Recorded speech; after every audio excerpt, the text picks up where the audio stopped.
تفسیر ضیاء القرآن جلد نمبر 5 30واں پارہ سورۃ اللہب مکیہ بسم اللہ الرحمن الرحیم اللہ کے نام سے شروع کرتا ہوں جو بہت ہی مہربان ہمیشہ رحم فرمانے والا ہے۔ سورہ لہب آیت نمبر 1۔ تبت یدا ابی لہب وتب۔ ترجمہ: ٹوٹ جائیں ابو لہب کے دونوں ہاتھ اور وہ تباہ و برباد ہو گیا۔ سورہ لہب آیت نمبر 1 کی تفسیر۔ تبا کا لفظ خسران، نامرادی اور بربادی کے معنی میں استعمال ہوتا ہے۔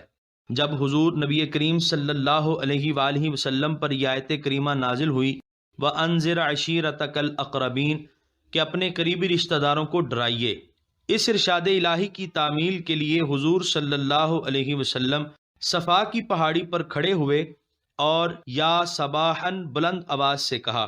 عرب کا دستور تھا کہ جب کوئی ناگہانی آفت آ جاتی اور لوگوں کو امداد کے لیے بلانا مقصود ہوتا تو یا صباحاً کے الفاظ سے ندا کرتے۔ لوگوں نے جب یہ ندا سنی تو بھاگتے ہوئے صفا کی پہاڑی کے دامن میں آ پہنچے، اور جو خود حاضر ہونے سے قاصر تھے انہوں نے حقیقت حال دریافت کرنے کے لیے اپنے نمائندے بھیجے۔ جب سارے قریشی قبیلے جمع ہو گئے تو نبی کریم صلی اللہ علیہ وآلہ وسلم نے فرمایا کہ اگر میں تمہیں یہ بتاؤں کہ اس پہاڑ کے پیچھے سے دشمنوں کا گھڑ سوار دستہ تم پر حملہ کرنے کے لیے آ رہا ہے تو کیا تم میری تصدیق کرو گے؟ سب نے بیک زبان جواب دیا، بے شک ہم آپ کی تصدیق کریں گے، کیونکہ ہم نے آج تک آپ کی زبان سے سچ ہی سنا ہے۔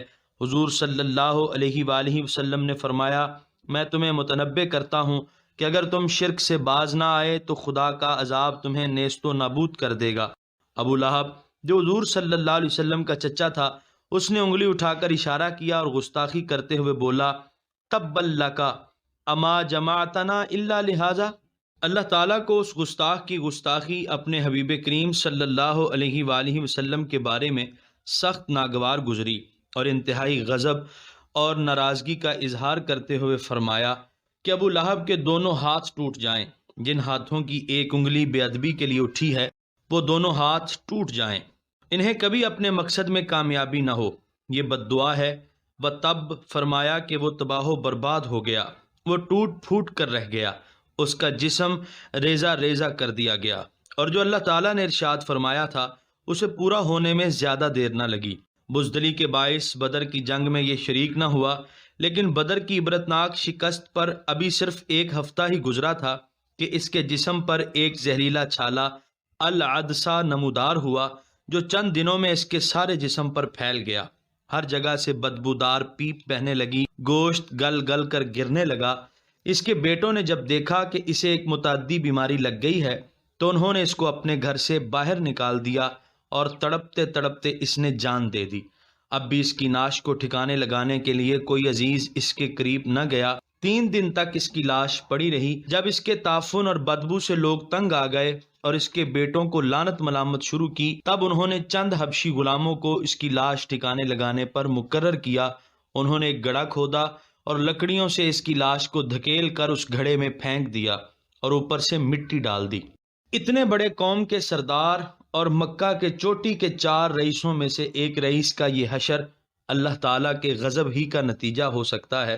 اولاد اپنے باپ کو یوں قسم پرسی کے عالم میں نہیں چھوڑا کرتی، مرنے کے بعد اس کی لاش کو یوں گلتے سڑتے نہیں دیکھ سکتی، لیکن جب اللہ تعالیٰ کا غضب آتا ہے تو اولاد کے دل میں محبت یا ظاہر داری کے جذبات بھی ختم ہو جاتے ہیں، اور اس کا وہی حشر ہوتا ہے جو اس گستاخ بارگاہ نبوت کا ہوا۔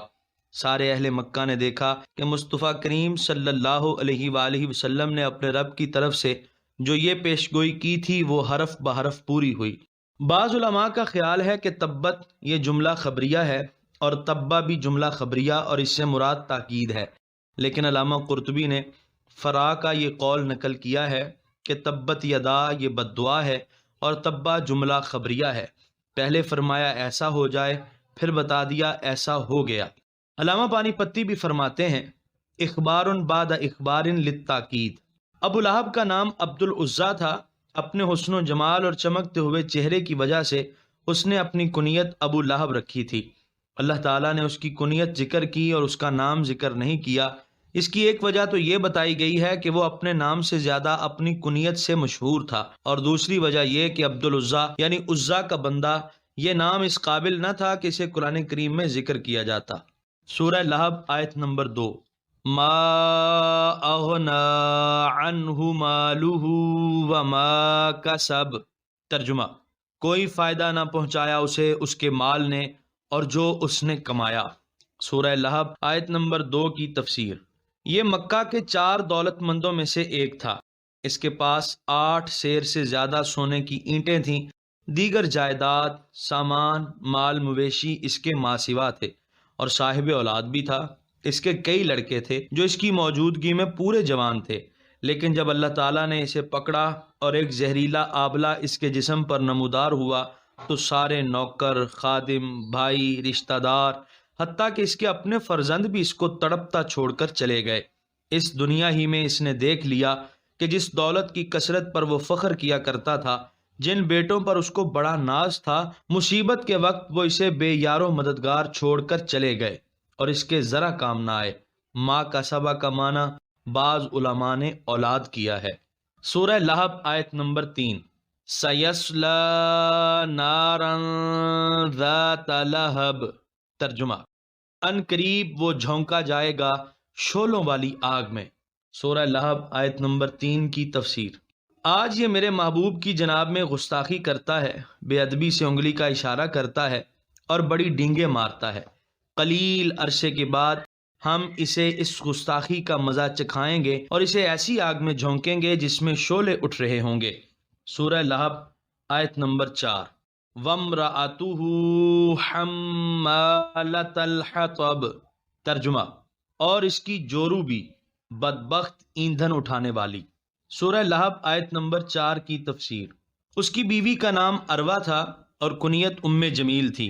یہ ابو سفیان کی بہن تھی اور بھینگی تھی، اور اس کے دل میں حضور صلی اللہ علیہ وآلہ وسلم کی عداوت کوٹ کوٹ کر بھری ہوئی تھی۔ اسلام دشمنی میں یہ اپنے بدبخت خاوند سے کسی طرح پیچھے نہ تھی۔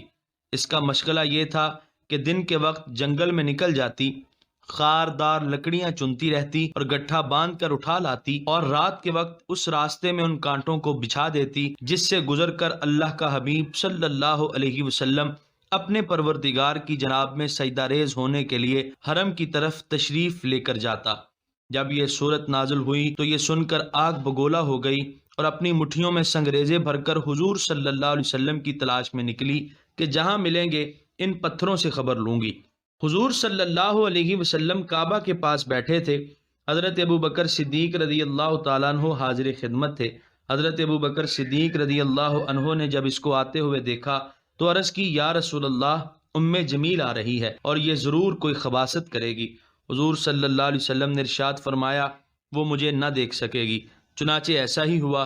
وہ قریب آ کر حضور صلی اللہ علیہ وآلہ وسلم کو نہ دیکھ سکی اور بڑبڑاتے ہوئے واپس چلی گئی۔ ارشاد فرمایا، جس آگ میں اس کا گستاخ خامن جلایا جائے گا اسی آگ میں وہ بھی جھونکی جائے گی۔ حاطبن ایندھن کو کہتے ہیں، جلانے کی لکڑی، حمالتن اٹھانے والی۔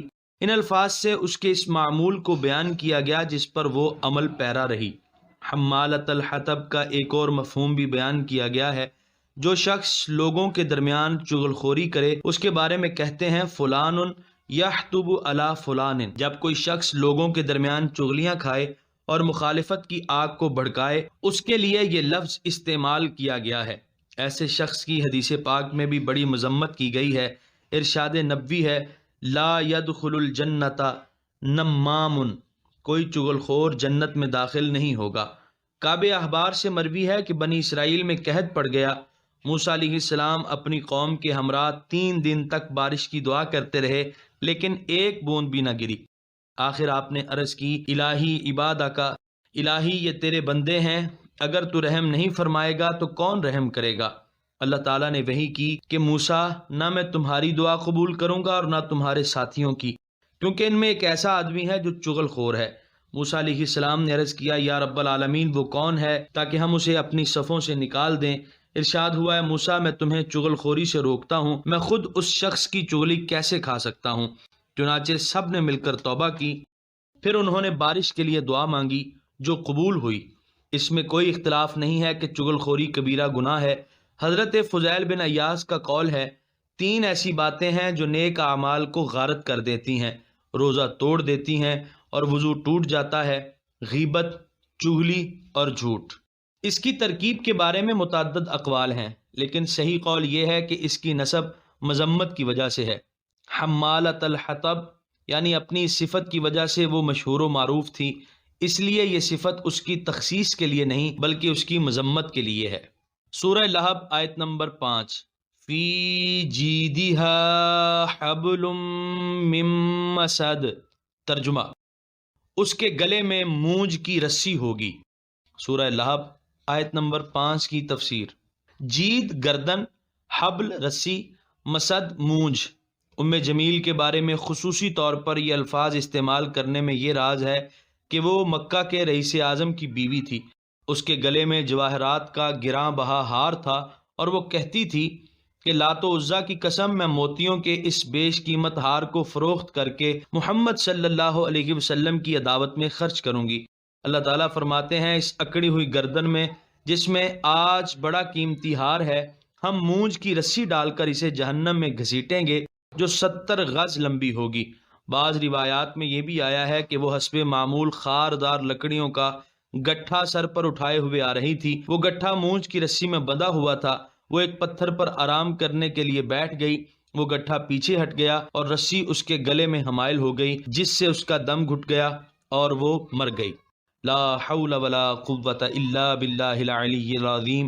اللہم انا نعوذ بک من سوء الادب فی حضرت المصطفیٰ ونعوذ بک بجاہہ عندک من سخطک وسخط نبیک وحبیبک وجعلنا من خدامہ المتأدبین فی جنابۃ المتمسکین بذیلہ المقتفین بآثارہ النیرۃ علیہ وعلی آلہ من الصلوات اطیبہا ومن التسلیمات ازکاہا۔ یہاں پر سورہ لہب مکمل ہوئی اور یہاں پر 30ویں پارے کا 36واں رکوع مکمل ہوا۔ آپ دیکھ رہے ہیں PATF Islamic info YouTube channel. مزید اسلامک ویڈیوز کے لیے ہمارا چینل سبسکرائب کریں۔